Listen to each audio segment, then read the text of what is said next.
بسم اللہ الرحمن الرحیم۔ السلام علیکم ناظرین، آج کی اس ویڈیو میں ہم آپ کو بتائیں گے خلیل خدا حضرت ابراہیم علیہ السلام کے ساتھ جڑے اس واقعے کے بارے میں جس میں آپ نے فرمایا، اے پروردگار مجھے دکھا کہ تو مردوں کو کیسے زندہ کرتا ہے۔ اللہ تعالیٰ نے قرآن مجید میں کافی مقام پر حضرت ابراہیم علیہ السلام کو اپنا خلیل کہہ کر پکارا ہے۔ خلیل اس دوست صاحب کو کہتے ہیں جو کسی طرح دوستی کی شرطیں میں خلل آنے نہ دے۔ حضرت ابراہیم علیہ السلام کے خلیل خدا ہونے کے بارے میں حضرت امام جعفر صادق علیہ السلام سے منقول ہے کہ ابراہیم علیہ السلام مہمانوں کے باپ تھے، یعنی مہمانوں کو محبوب دوست رکھتے تھے۔ جب کوئی مہمان آپ کے پاس نہ ہوتا تھا تو آپ علیہ السلام مہمانوں کو تلاش کرتے تھے۔ ایک روز گھر کے دروازے کو بند کر کے مہمانوں کی تلاش میں باہر تشریف لے گئے۔ جب واپس آئے تو ایک شخص کو مکان میں دیکھا۔ فرمایا، اے بندہ خدا کس کی اجازت سے اس گھر میں داخل ہوا ہے؟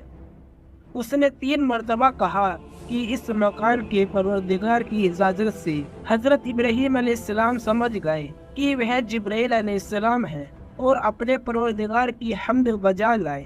جبرائیل علیہ السلام نے کہا کہ تمہارے پروردگار نے مجھ کو اپنے ایک بندے کے پاس بھیجا ہے جس کو اپنا خلیل بنایا ہے۔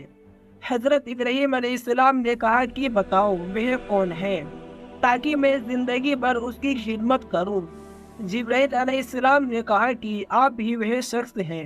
پوچھا، مجھ کو خلیل کیوں قرار دیا ہے؟ جبرائیل علیہ السلام نے کہا، اس لیے کہ تم نے کسی سے کسی چیز کا سوال نہیں کیا اور نہ کسی کے سوال کو رد کیا ہے۔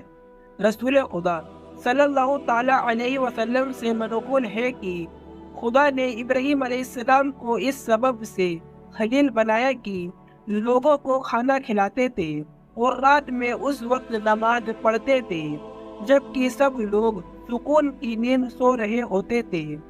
ایک دفعہ حضرت ابراہیم علیہ السلام دریا کے کنارے سے گزر رہے تھے کہ آپ کی نظر ایک ایسے مردار پر پڑی جو دریا کے کنارے پڑا ہوا تھا۔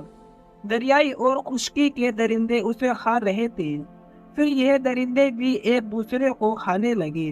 یہ دیکھ کر حضرت ابراہیم علیہ السلام کو تعجب ہوا۔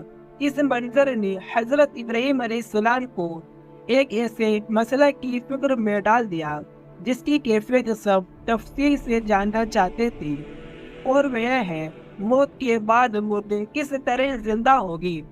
حضرت ابراہیم علیہ السلام سوچنے لگے کہ اگر ایسا ہی انسانی جسم کے ساتھ ہو اور انسان کا بدن جانوروں کے بدن کا بوجھ بن جائے تو قیامت میں اٹھنے کا معاملہ کیسے عمل میں آئے گا، جبکہ قیامت کے روز انسان کو اسی بدن کے ساتھ اٹھنا ہے۔ حضرت ابراہیم علیہ السلام نے اللہ سے درخواست کی کہ اے میرے پروردگار مجھے دکھا کہ تو مردوں کو کیسے زندہ کرے گا۔ اللہ تعالیٰ نے فرمایا، کیا تم اس بات پر یقین نہیں رکھتے؟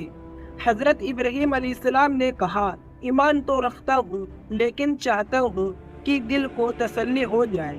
فرمایا، تو پھر 4 پرندے لے لو، ان کے ٹکڑے ٹکڑے کر ڈالو اور ہر پہاڑ پر ان کا ایک ایک ٹکڑا رکھ دو۔ اس کے بعد ان کے نام سے ان کو بلاؤ، دیکھنا کہ وہ دوڑتے ہوئے تمہارے پاس آتے ہیں، اور خدا بے شک غالب حکمت والا ہے۔ اللہ تعالیٰ نے حضرت ابراہیم علیہ السلام کو نبوت کے مرتبے پر فرمایا تھا۔ حضرت ابراہیم علیہ السلام کا دل خدا پر ایمان سے معمور تھا اور اس میں پروردگار کی قدرت کے بارے میں رتی پر بھی شک شبہ کی گنجائش نہیں تھی، تاہم اس غرض کی چیزوں کے حقوق ان پر واجب ہو جائے اور ان کی بصیرت میں اضافہ ہو جائے۔ انہوں نے خدا سے درخواست کی کہ وہ انہیں یہ نظارہ دکھائے کہ وہ مردوں کو کیسے زندہ کرتا ہے، کیونکہ حضرت ابراہیم علیہ السلام کا مقصد اطمینان سے قلب حاصل کرنا تھا۔ اس لیے خدا نے ان کے پاس وہی بھیجی کہ 4 پرندے پکڑو، انہیں جمع کرنے کے بعد ان کا قیمہ کرو اور اسے آپس میں ملا دو، پھر اسے 4 حصوں میں تقسیم کرو اور ہر حصہ ایک پہاڑی پر رکھ دو۔ پھر ان پرندوں کو بلاؤ تاکہ وہ خدا کے اذن سے زندہ ہو کر تمہارے پاس آ جائیں۔ حضرت ابراہیم علیہ السلام نے خدا کے حکم پر عمل کیا اور پرندوں کو ذبح کرنے کے بعد ان کے گوشت کا قیمہ وہاں ملا دینے اور پھر تقسیم کرنے کے بعد انہیں مختلف پہاڑوں پر رکھ دیا۔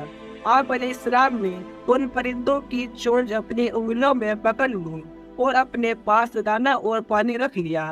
پھر ان پرندوں کا نام لے کر ان کو آواز دی کہ خدا کے اس سے زندہ ہو جاؤ، تو ان حیوانوں کے بعض عجب باز کی طرف اڑے اور ان کے بدن درست ہوئے اور ہر بدن اپنی گردن اور سر سے آ کر جڑ گئے۔ ابراہیم علیہ السلام نے ان کی چونچیں چھوڑ دی تو وہ پرندے اڑے، زمین پر بیٹھے اور اس دانے میں سے چنا اور پانی میں سے پیا اور کہا کہ پیغمبر خدا، آپ نے ہم کو زندہ کیا، خدا آپ کو زندہ رکھے۔ حضرت ابراہیم علیہ السلام نے فرمایا نہیں، بلکہ خدا مردوں کو زندہ کرتا ہے اور وہی ہر چیز پر قادر ہے۔ یوں حضرت ابراہیم علیہ السلام نے مردوں کو زندہ کرنے کی شکل میں قدرت کا یہ عظیم مظاہرہ اپنی آنکھوں سے دیکھ لیا، تو ان کے قلب کو جو پہلے ہی ایمان کی دولت سے مالا مال تھا مزید اطمینان حاصل ہوا۔ آخر میں آپ کو یہ بات بتاتے چلے کہ یہ 4 پرندے جو حضرت ابراہیم علیہ السلام نے ذبح کیے تھے ان سے تھے۔ یہ 4 پرندے مختلف قسم کے پرندوں میں سے تھے، کیونکہ اس کے بغیر حضرت ابراہیم علیہ السلام کا مقصد پورا نہیں ہو سکتا تھا۔